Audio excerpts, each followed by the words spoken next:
နန်းကြီးတော့ကောင်းကောင်းကြိုက်တဲ့သူတွေအတွက်ကိုလွယ်တကူလို့စားလို့ရတဲ့နီလန်းလေးမျှဝေပေးလိုက်ပါတယ်ရှင်။ကြက်သားကိုတော့ရင်အုပ်သားလေးတုံထားပါတယ်နော်။အဲ့ထဲကိုဇပလင်ချင်းစိန်ပဲငမရရည်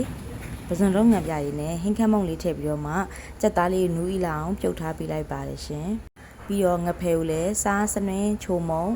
ဂျင်းကျက်သွန်ပြူရည်လေးနဲ့နှည့်ထားလိုက်ပါတယ်။ကြက်သားလေးကြက်သွားပြီဆိုရင်တော့ငဖဲလေးကိုတဝက်ကကြော်ထားလိုက်ပါတယ်။တဝက်ကိုတော့ကြက်သားထည့်တဲ့ထဲရောချက်မယ်ပေါ့နော်။ပြီးရင်တော့ကြက်သွန်လေးဂျင်းစိမ်းကြက်သွန်ဖြူကြိတ်ထားတာလေးတွေကိုစနင်းလေးထည့်ပြီးတော့မှစီတက်လိုက်ပါတယ်ပြီးတော့ငုတ်သီးရောင်နေမုံလေးလည်းထည့်ပြီးတော့ခုနကပြုတ်ထားတဲ့ကြက်သားလေးတွေကိုမြင်ပြီးတော့မှလုံးထားပေးလိုက်ပါတယ်ရှင်စီပြန်လိုက်ဆိုတော့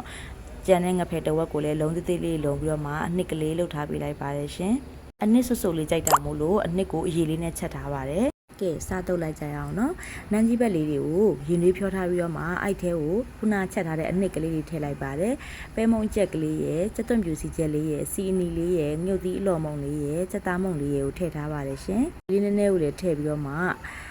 ပဇွန်လုံးငံပြားရည်လေးကိုထည့်လိုက်ပါတယ်ပဇွန်လုံးငံပြားရည်ကထိုင်းစတိုင်ထိုင်းရတာအတိုင်းထုတ်လုပ်ထားပြီးတော့မှအချိုဘက်ကိုသွားထားတာမို့လို့အချိုမုံ short စားခြင်းတွေသူတွေအတွက်ကိုအရန်အဆင်ပြေပါတယ်ရှင် FDA နဲ့ဟလလက်မှတ်လည်းရရှိထားတာမို့လို့လူမျိုးဘာသာမျိုးစားသုံးနိုင်ပါတယ်ရှင်နန်းကြီးဘက်လေးတွေကိုနတ်အောင်နေပြီးသွားပြီဆိုရင်တော့ပကံများလေးတွေကိုထည့်ပြီးတော့